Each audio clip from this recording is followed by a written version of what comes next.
रहकर वक्त बिताओ तो अच्छा लगता है, कि खुद में रहकर वक्त बिताओ तो अच्छा लगता है, खुद का परिचय खुद से कराओ तो अच्छा लगता है। सुप्रभात आदरणीय प्रधानाचार्य, शिक्षकगण और मेरे प्रिय सहपाठी। मैं संजना यादव, कक्षा 11वीं कॉमर्स की छात्रा, आप सभी के बीच ऑनलाइन शिक्षा के पक्ष में कुछ अपनी बातें रखना चाहती हूँ।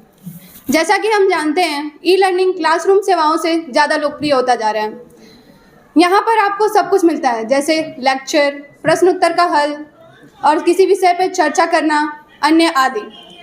ऑनलाइन शिक्षा सिर्फ बच्चों के लिए नहीं बल्कि पेरेंट्स के लिए भी मददगार है, क्योंकि उनको अपने बच्चों को कहीं लेकर जाने की ज़रूरत नहीं है, क्योंकि सारी क्लासेस तो घर पे ही चल रही हैं। मैं ये कह सकती हूँ कि ऑनलाइन शिक्षा आगे चलकर शिक्षा का भविष्य बनेगा। ऑनलाइन शिक्षा उन छात्रों की मदद करता है जो नियमित कक्षा में दाखिला लेने में असमर्थ रहते हैं। ऑनलाइन शिक्षा उन छात्रों की मदद करता है जो अपना काम समय पे पूरा करना चाहते हैं।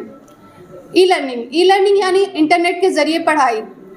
देखा जाए तो आजकल क्षेत्र में सभी संबंधित चीज़ें सभी कुछ ऑनलाइन उपलब्ध है और इसमें ज़्यादा से ज़्यादा लोग शामिल हो रहे हैं। इस बात को ज़्यादा वक्त नहीं हुआ कि जब बच्चों को स्मार्ट क्लासेस से रूबरू कराया गया था और ये सफल भी रहा था। इसी चलन को आगे बढ़ाते हुए एक और स्मार्ट क्लासेस से हमें रूबरू कराया गया, जिसका नाम है ऑनलाइन प्लेटफॉर्म। ये तेज़ी से आगे बढ़ रहा है और ये ई लर्निंग का नया माध्यम है। सभी लोग चाहते हैं कि जहां हम पैसा लगाएं वहां सर्वोत्तम पाएं। सभी चाहते हैं जहां हम पैसे लगाएं वहां सर्वोत्तम पाएं। तो जब हमें हमारे घर पे बैठे दरवाजे पे ही शिक्षा मिल रही है तो भला हम ऑफलाइन क्लासेस क्यों जाना चाहें।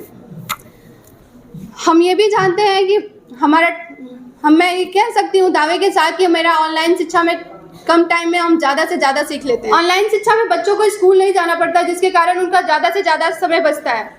इसके अलावा स्कूल और ट्यूशन आने जाने में जो समय लगता है उसके कारण बच्चे अन्य एक्टिविटी में पार्टिसिपेट नहीं कर पाते।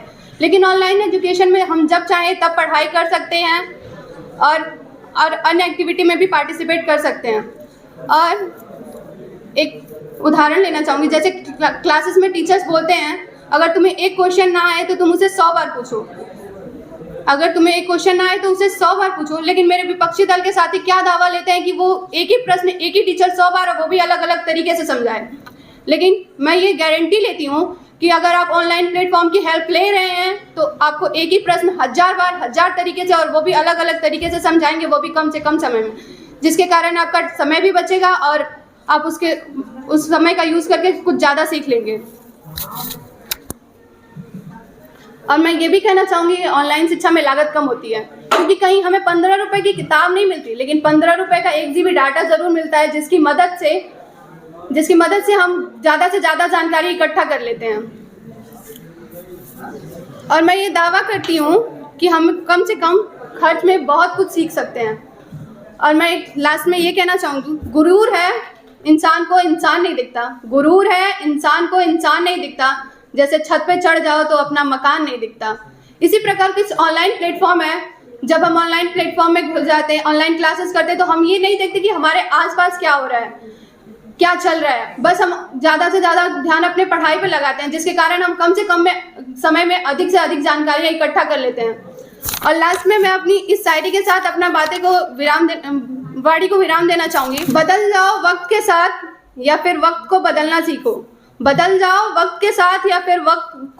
सीखो। मजबूरियों को मत कोसो जनाब, हर हाल में चलना सीखो। धन्यवाद।